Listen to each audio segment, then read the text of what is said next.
तो आइए वीडियो को शुरू करते हैं।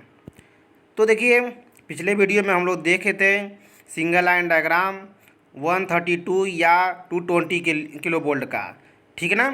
तो हम बस बार तक समझ चुके थे कि बस बार तक क्या कैसे लाइन आती है, क्या क्या कहाँ कहाँ से होकर आती है।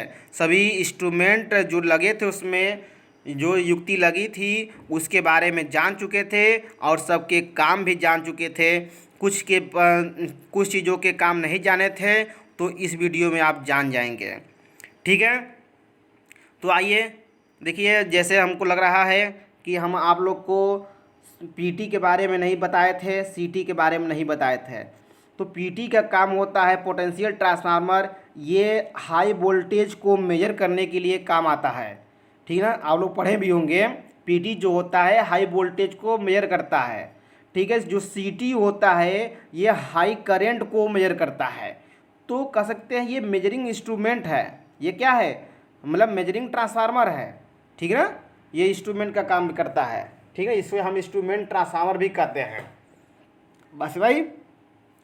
तो ये हाई वोल्टेज को मेजर करने के लिए या हाई करंट को मेजर करने के लिए यूज करते हैं। सर्किट ब्रेकर का काम जो होता है मतलब लोड कंडीशन में सर्किट को ब्रेक करने का काम करता है, ठीक है ना। आइसोलेटर का नो लोड कंडीशन में सर्किट को ब्रेक करने का काम करता है। बस इतना ही था ही, ठीक ना। और कैसे कैसे किसके पास सीक्वेंस आप समझिएगा, किसके पास क्या लगा होता है आपको याद हो गया होगा। तो हम उम्मीद करते हैं कि आप मेरे साथ बोलेंगे एक बार कि किसके बाद क्या लगी होती है।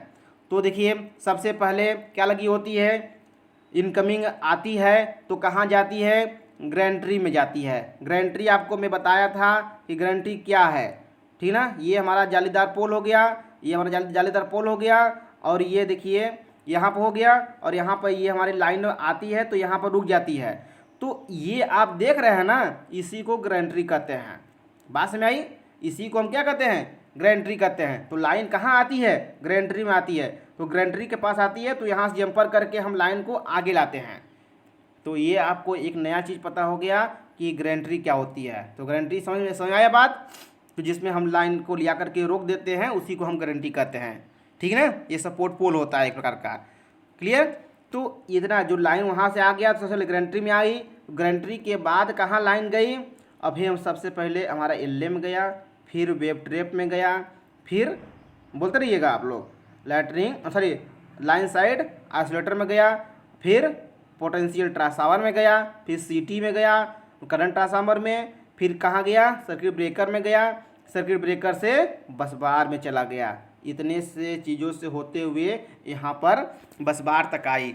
यहाँ तक हम लोग जान चुके थे, यहाँ तक हम लोग जान चुके थे। क्लियर बात समझ आई। बस कपलर के बारे में भी हम लोग थोड़ा बड़ा जान गए थे।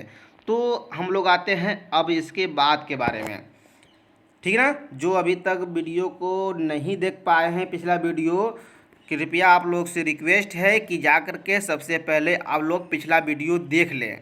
पिछला वीडियो देख लेंगे जिससे कि आपका कन्फ्यूजन ख़त्म हो जाएगा। जो मैं आगे बता रहा हूँ वो सारी चीज़ें समझ में आएंगे, क्लियर। तो आइए, तो देखिए यहाँ पर क्यों ऊपर जा रहे हैं भैया, आइए। तो देखिए यहाँ से, तो ये लाइन हमारा लाइव बस बार है, ठीक ना। ये जो बस बार हमारा आपको दिख रहा होगा ये लाइव बस बार है। लाइव बस बार में यानी लाइन है, ठीक ना। लाइव बस बार में लाइन है। तो यहाँ से देखिए जो लाइन है, यहाँ से इसको हम ऑन करेंगे और यहाँ से आने के बाद से चला जाएगा। तो इसको हम ऑन रखेंगे तो इसको हम ऑफ रखेंगे कि ये लाइन फिर तुरंत वापस न चल जाएगा उसमें, ठीक ना।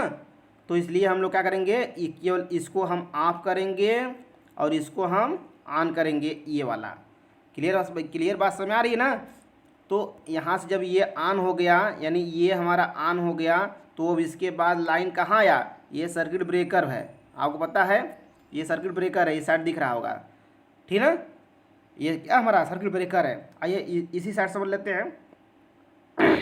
तो ये हमारा आइसोलेटर हो गया, ये मतलब बस साइड, देखिए इसी को कहते हैं बस साइड आइसोलेटर। इसी को क्या कहते हैं, बस ये बस के साइड में है ना ये, तो इसलिए हम बस साइड आइसोलेटर कहते हैं इसको। क्या कहते हैं इसको, हम बस साइड आइसोलेटर कहते हैं। ये हमारा हो गया BI। BI मतलब बस साइड आइसोलेटर, और फिर इसके बाद क्या लगा है, सर्किट ब्रेकर, ये हो गया सर्किट ब्रेकर। फिर लगा है CT, देखिए इसमें PT नहीं लगा है, ध्यान समझिएगा, यहाँ पर PT नहीं लगा, सीधे सर्किट ब्रेकर के बाद हमारा क्या लग गया है, CT लग गया। CT के बाद फिर देखिए यहाँ पे LA लग गया, LA के बाद फिर ट्रांसफार्मर, ये 3 फेज ट्रांसफार्मर है, 3 फेज ट्रांसफार्मर। तो क्या है ये 132 kilo volt by 33 kilo volt, 132 kilo volt by 33 kilo volt, ये हमारा क्या हो गया, ट्रांसफार्मर है। तो मतलब या तो आप कहिएगा 220 का बनाइएगा सिंगल लाइन डायग्राम, तो लिखिएगा 220 kilo volt by 33 kilo volt, या तो 220 बाई 66 बना रहे हैं, लिखिएगा 220 बाई 66 किलो वोल्ट। बस यही बात करना है, यही चेंज करना है। चेंजिंग समझिए कहाँ कहाँ चेंज करेंगे, और सारी चीज़ें सब यही रहेंगे, सारे चीज़ें सब यही रहेंगे। और ऊपर यदि 132 का लेके आए हैं इधर से हम, तो ये बस बार जो होगा 132 का बस बार होगा, ये 220 लेके आए हैं तो ये बस बार 220 का होगा। क्लियर बात समझ पा रहे हैं ना। तो जो आपके पेपर में क्वेश्चन रहेंगे उस क्वेश्चन के हिसाब से इसका नामकरण करिएगा आप लोग। कोई भी रहेगा क्वेश्चन में, सभी क्वेश्चन में आपको यही सब बातें लिखनी है, कोई दूसरी बातें नहीं लिखनी है। और सारे इंस्ट्रूमेंट सब यही लगे होते हैं, कोई दूसरी नहीं लगी होती है, ठीक है ना। चाहे कोई पावर हाउस हो, सारे पावर हाउस में यही सब सिस्टम होते हैं, ठीक है ना। और बस क्या होता है, वो हाई वोल्टेज का, भाई हाई वोल्टेज है का पावर हाउस है तो हाई वोल्टेज में रहेगा, लो वोल्टेज का पावर हाउस है तो वो लो वोल्टेज इंस्ट्रूमेंट लगे रहेंगे, बस यही अंतर रहेगा और कोई अंतर नहीं रहेगा। जो इंस्ट्रूमेंट लगे सारे इंस्ट्रूमेंट लगे रहेंगे, ठीक ना। तो ये बातें समझ आ गई। BI से BI आएगा, फिर BI के बाद कहाँ जाएगा, सर्किट ब्रेकर में जाएगा, सर्किट ब्रेकर के बाद हमारा CT में चला जाएगा, CT के बाद LA में जाएगा, और LA के बाद ट्रांसफार्मर में, ट्रांसफार्मर के बाद हमारा चला जाएगा फिर LA में। तो आप देखे होंगे कि ट्रांसफार्मर के दोनों साइड में LA लगा है। तो हाँ, यहाँ समझ लीजिए बातें, ट्रांसफार्मर के का प्रोडक्शन, क्योंकि इस पावर हाउस में सबसे महंगा इंस्ट्रूमेंट देखा जाए, सबसे कारगर जो इंस्ट्रूमेंट है जिसके वजह से पावर हाउस चल रही है वो होता है ट्रांसफार्मर। ट्रांसफार्मर ना हो तो स्टेप अप स्टेप डाउन नहीं कर सकते हैं, तो यानी जब स्टेप अप स्टेप डाउन नहीं कर सकते तो उसका यूटिलाइज भी आप नहीं कर सकते हैं, तो पावर हाउस के रहने का क्या फ़ायदा आपका। तो सबसे मेन यहाँ पर देखा जाए तो इस पावर हाउस का इंस्ट्रूमेंट जो होता है ये हमारा होता है ट्रांसफार्मर होता है। यदि आपका CT नहीं रहेगा तब भी काम चल जाएगा, आपका सर्किट ब्रेकर नहीं है तो डायरेक्ट दे करके आप काम चला लेंगे, ठीक है। जलेगा बाद में देखा जाएगा, लेकिन काम चलाना हो तो सबसे पहले यही है, ये नहीं रहेगा तो आप काम भी नहीं चला सकते हैं। तो कह सकते हैं कि जो ट्रांसफार्मर होता है सबसे मेन होता है, इसका प्रोडक्शन सबसे अधिक किया जाता है, तो इसका प्रोडक्शन करना बहुत ज़रूरी है। इसीलिए इसके प्रोडक्शन के लिए इसके दोनों साइड में LA लगा दिए कि जो ट्रांसफार्मर है, ट्रांसफार्मर में जो सर्ज वोल्टेज होते हैं वह सर्ज वोल्टेज न उपस्थित हो जाए। यदि सर्ज वोल्टेज उपस्थित होगा तो ट्रांसफार्मर जल जाएगा, ठीक ना, हाई वोल्टेज के कारण। तो देखिए सर्ज वोल्टेज आपको पता है कि दोनों दिशाओं में ट्रेवल करते हैं, ये लाइन हमारा है, लाइव लाइन है। तो यदि सर्ज यहाँ उपस्थित हुआ तो ये क्या होगा, यदि मान लीजिए कि लाइन इधर से इधर जा रही थी, तो जब सर्ज उत्पन्न होगा तो सर्ज आने की कंडीशन में ये करंट इधर भी ट्रेवल करेगा, इधर भी ट्रेवल करेगा, इस बिंदु से आयो ना। जब इधर बढ़ेगा तो इसको बढ़ा देगा, इधर बढ़ेगा तो इसको घटा देगा, तो जो भी करेगा, लेकिन ये घूमते घूमते आ जाएगा। तो सपोज करिए कि ये जो घूमते घूमते देखिए मतलब इस बस बार पर ही गिरा होगा, तो यहाँ से करंट यहाँ से ये वापस ऐसे आएगी, जबकि हमको इधर से इधर करंट आनी चाहिए थी, लेकिन सर्ज करंट ये ऐसे वापस जाएगी, इधर इस साइड में जाएगी, और इधर से जो करंट है वो तो आएगी ही आएगी। तो अब इधर से जो करंट आ रही है उसके प्रोडक्शन के लिए, हाँ, ट्रांसफार्मर के प्रोडक्शन के लिए यहाँ मतलब इस साइड में लगा देंगे LA, और जो इधर से करंट आ रही है, यदि इधर सर्ज आ गई है तो इस सर्ज को हटाने के लिए यहाँ लगा देंगे LA। यानी हर कंडीशन में सर्ज से ये ट्रांसफार्मर बचा रहे, इसलिए इसके दोनों साइड में हम लाइटनिंग अरेस्टर लगाते हैं। क्लियर बात समझ में आ चुकी होगी आपको। फिर उसके बाद देखिए CT जो है, इनकमिंग में CT हम CT लगा दिए थे, और इससे आउटगोइंग में भी CT लगा दिए, जिससे कि इनकमिंग में जितनी लाइन आ रही है और आउटगोइंग में कितनी लाइन जा रही है दोनों हम लोग पता कर सकें, ठीक है। और इसके बाद क्या किए हम लोग, देखिए यहाँ पर हम लोग PT भी लगा सकते थे, तो PT हम लिखिए एक ही बार लगाएंगे, बस बार में लगा देंगे, आप यहाँ भी लगा सकते थे। हाँ, सारे सिस्टम जो यहाँ पर आप सिस्टम दिख रहे हैं ना, यही सिस्टम पूरा टोटल नीचे आप उतार सकते हैं, ठीक ना। तो बस क्या किए हैं कि यहाँ पर एक चीज़ और बढ़ा दीजिएगा, ये पावर ट्रांसफर बढ़ा दीजिएगा, ठीक ना। यहाँ पर नहीं, यहाँ पर आपको बढ़ाना पड़ेगा पावर ट्रांसफार्मर। बस वही वही सारी चीज़ें छाप दीजिए और कुछ करना थोड़ी ना है, ठीक ना। तो आपको ये चीज़ें भी याद है तो छाप दीजिएगा, कोई दिक्कत नहीं है। बट आप लोग, हम चाहेंगे भाई आप लोग पढ़ रहे हैं तो अच्छे से पढ़िए, हाँ, काम चलाओ न पढ़िए, ठीक ना। काम चलाने वाला काम अच्छा बात नहीं होता है। तो आइए देखते हैं। तो सबसे पहले आपको बी आई लग गया, फिर सी बी लग गया, सी टी लग गया, फिर एल ए, फिर ट्रांसफार्मर, फिर इसके बाद फिर एल ए लग गया, फिर सी टी हो गया करंट मापने के लिए, फिर सर्किट ब्रेकर हो गया। देखिए सर्किट ब्रेकर, भाई देखिए ट्रांसफार्मर, मान लीजिए कि इस ट्रांसफार्मर पर काम चल रहा है तो या सी टी पर काम चल रही है, तो सर्किट मतलब इधर जो लाइन आ रही है उस लाइन को ब्रेक करने के लिए हमारा यहाँ पर सर्किट ब्रेकर चाहिए, ठीक ना। और इधर से यदि लाइन आ रही है तो उस लाइन को हम क्या करना, बंद करने के लिए यहाँ पर हमको सर्किट ब्रेकर चाहिए। तो दोनों साइड इसके सर्किट ब्रेकर चाहिए, दोनों साइड आइसोलेटर चाहिए, दोनों साइड सीटी चाहिए, दोनों साइड एल चाहिए। ये होता है बस बार के अंदर की व्यवस्था, ठीक ना। दो व्यवस्था कर देंगे, डबल डबल। क्लियर बात समझ? तो ये आपको सामने दिख रहा होगा स्क्रीन पर बहुत अच्छे तरीके से। आप स्क्रीन शॉट लेना चाहते हैं तो स्क्रीन शॉट ले लीजिए आप लोग, ठीक है। तब चलते हैं। तो चलिए आप लोग स्क्रीन शॉट ले चुके होंगे, ठीक है ना। तो वीडियो को पुश करके ले लीजिएगा। आइए, ये व्यवस्था आप लोग को समझ में आ गई कि ट्रांसफार्मर के बाद एल लगाते हैं और दोनों साइड में एल लगाएंगे। जब भी सी टी पे लगाएंगे, फिर सर्किट ब्रेकर, फिर बी आई लगा देंगे, बस साइड आइसोलेटर। तो ये हो गया, देखिए ये हमारा वो हो गया, ये आ गया, फिर बस बार आ गया, ठीक ना। तो देखिए ये डबल बस बार है, ये पहला बस बार, दूसरा बस बार, ये डबल बस बार का यूज कर रहे हैं। जब हाई वोल्टेज होती है तो हम हमेशा डबल बस बार का यूज करते हैं। क्लियर बात समझ ना।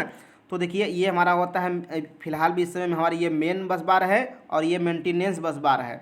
मेन बस बार जब रहेगा, यदि मेन बस बार में कुछ काम चल रहा है तो हम इसको मेंटेनेंस बस बार से इसको सप्लाई दे करके हम अपना काम निकालते रहेंगे, ठीक ना। और जब सही हो जाएगा तो इस मेंटेनेंस बस बार को हटा देंगे, फिर मेन बस बार से इसको कनेक्ट कर देंगे। क्लियर बस ना। और कैसे कनेक्ट करते हैं इसकी व्यवस्था मैं आपको समझाता हूँ अभी। तो ये व्यवस्था, सारी व्यवस्था समझ में आ चुकी होगी। देखिए B I, C B, C T, L A, transformer, फिर एल ए, फिर सी टी, फिर सी बी, फिर बी आई, इतनी व्यवस्था लगी होती है, ठीक ना।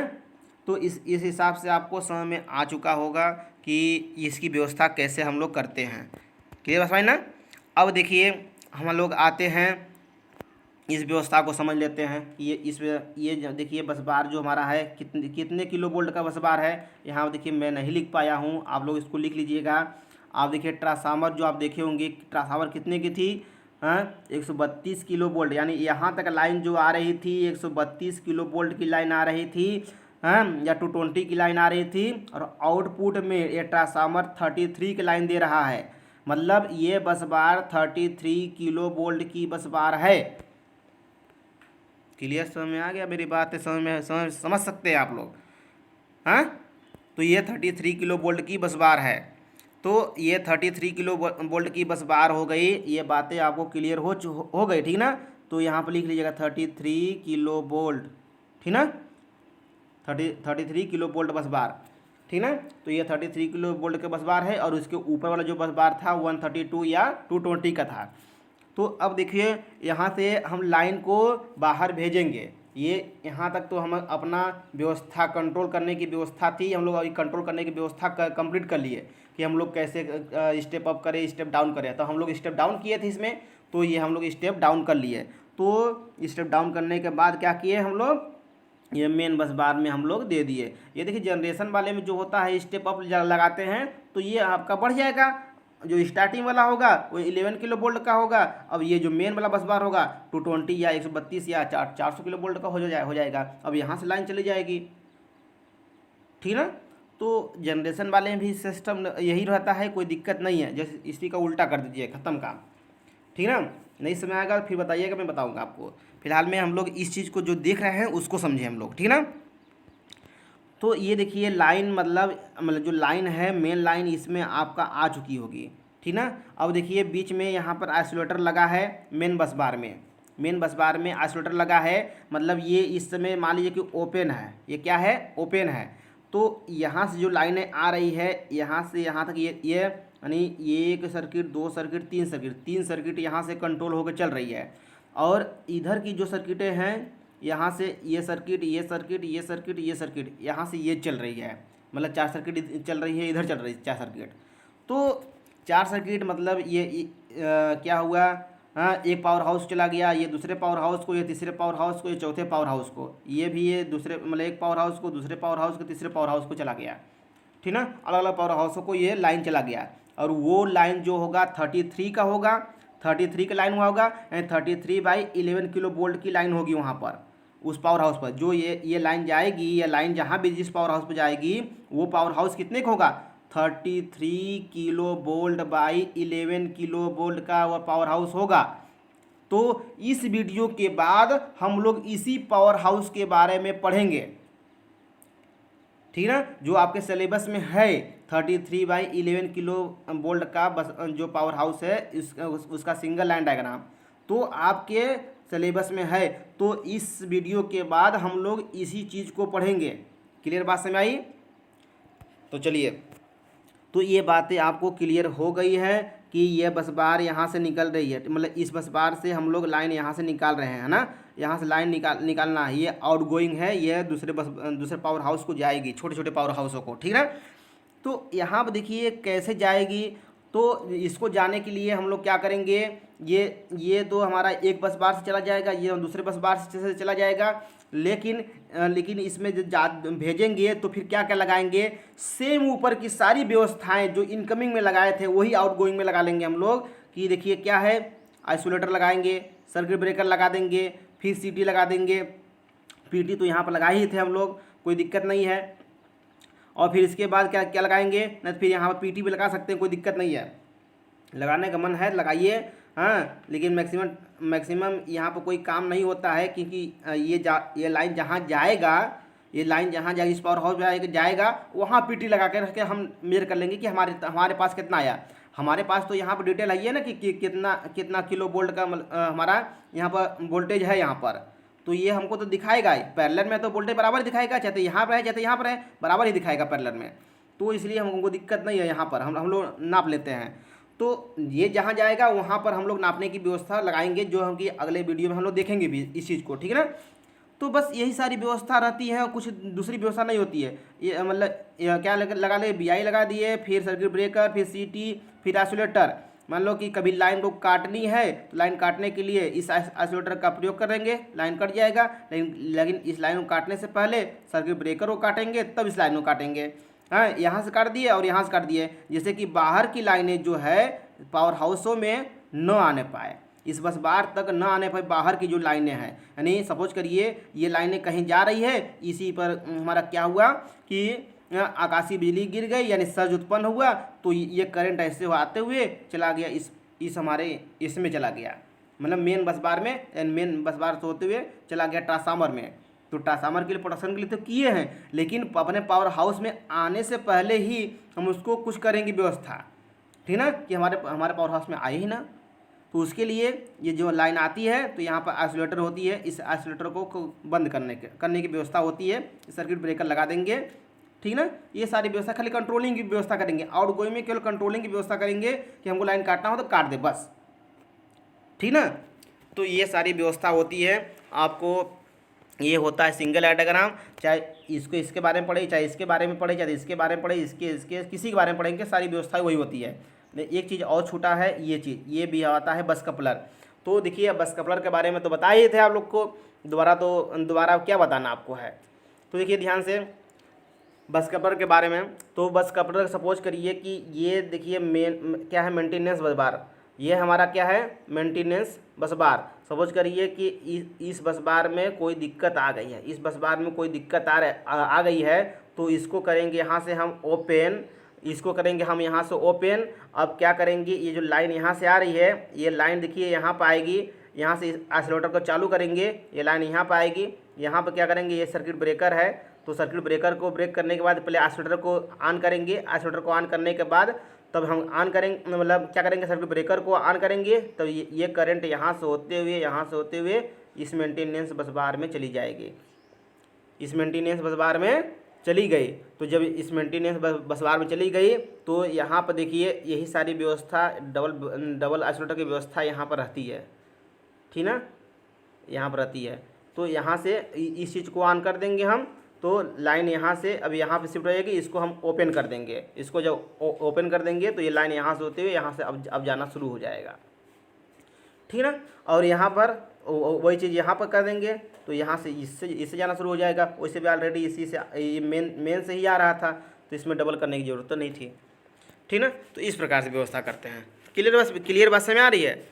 तो इस हिसाब से देखिए होता है पावर हाउस की डिज़ाइन, ये इस हिसाब से होता है पावर हाउस की डिज़ाइन। ये होता है सिंगल लाइन डायग्राम, या कोई भी पावर हाउस हो, अब सभी पावर हाउस का सिंगल लाइन डायग्राम ऐसे ही बनाते हैं। आप इसको बना लीजिएगा। सपोज करिए एक चीज़ मैं आपको बता दूं कि 132 से यदि पूछ दिया, 132 किलो वोल्ट से 11 किलो वोल्ट पूछ दिया, 11 किलो वोल्ट बस बार, तो वहाँ पर 2 ट्रांसफार्मर लगाना पड़ेगा। मतलब एक ट्रांसफार्मर, मतलब ये हमारा बस बार 33 का हो गया। अब यहाँ पर फिर एक बस बार हमको लगाना पड़ेगा, यहाँ पर एक फिर बस बार लगाइएगा। फिर बस बार लगाने के बाद फिर क्या करिएगा, इसमें आप ट्रांसफार्मर लगाइएगा 33 kilo volt by 11 kilo volt. यही सारी व्यवस्था, ये बस इसी को नीचे पूरा छाप दीजिएगा। बट ट्रांसफार्मर, ये जो है ट्रांसफार्मर दिख रहा है तो 132 लिखा है, तो आप लिखेगा 33 kilo volt by 11 kilo volt. बस यही व्यवस्था छाप करके छोड़ दीजिएगा, और ये व्यवस्था नीचे वाले व्यवस्था में दिखा दीजिएगा। बस क्लियर बस में ना। तो ये हमारा हो जाएगा 132 kilo volt by 11 kilo volt बस बार, सॉरी पावर हाउस। क्लियर बस में ना। तो हम ये उम्मीद करते हैं आप लोग से कि ये बातें आपको समझ में आ चुकी है, ठीक है। यदि ये वीडियो आपको अच्छा लग रहा है या लगा है तो वीडियो को लाइक करना न भूलें, ठीक है। हम लोग अगले वीडियो में देखेंगे 33 by 11 kilo volt sub station का सिंगल लाइन डायग्राम, ठीक है। तो अभी तक जो बच्चे अभी चैनल को हमारे सब्सक्राइब नहीं किए हैं, हमारे चैनल को सब्सक्राइब कर लें और अपने दोस्तों को वीडियो जितना हो सके अधिक शेयर करें, ठीक है, और सब्सक्राइब जरूर करवाएं। ओके, आज के लिए थैंक यू।